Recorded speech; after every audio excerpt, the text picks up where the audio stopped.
sometimes are, like that, backwards. All right, this is what we're going to be looking for.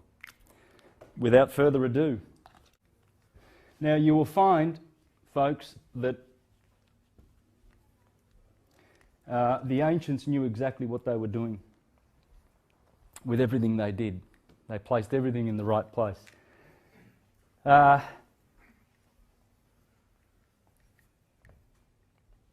If I do this, I have the symbol for the sun. Okay?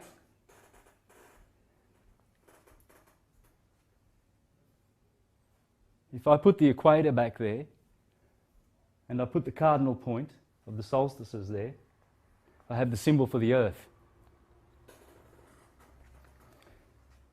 If I do this, I have the favourite of the Egyptian animals, the scarab.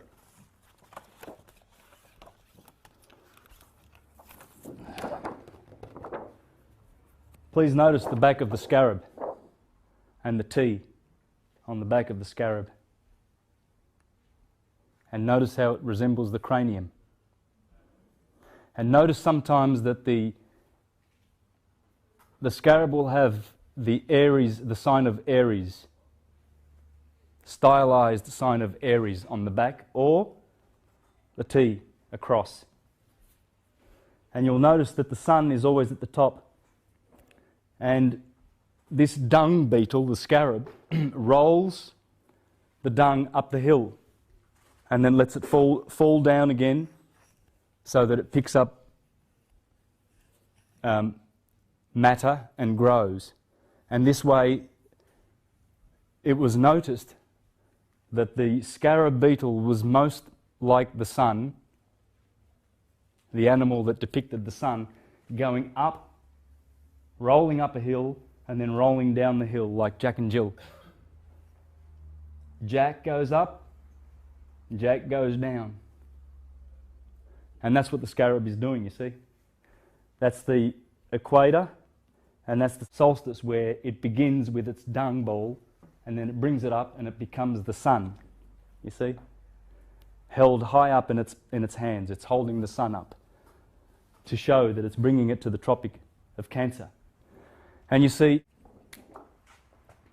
this is why when the sun reaches the heights of Cancer, when it reaches the heights of Cancer, there is the crab, which is really the scarab. And this is why the Egyptians,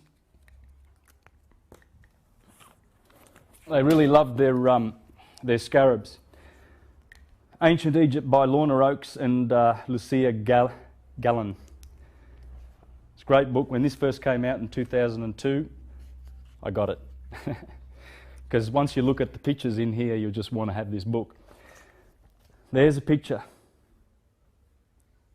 of the veneration that they had for the scarab, because they knew their science, and they knew this, the science of the scarab, the animal that most depicts the sun climbing and waning, reaching the top of the mountain and then falling.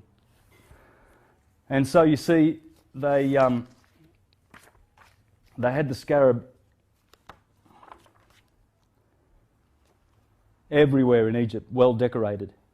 Here's the cat cutting off the head of the serpent.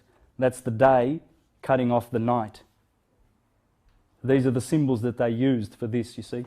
This will be, the cat will be here, and the serpent starts here in Libra, the dragon. This is the dragon, and the serpent in Scorpio.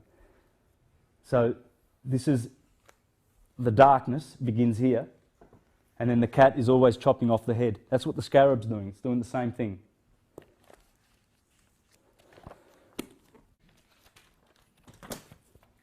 And so the sun will be in this sign for 30 degrees, in the sign of the crab.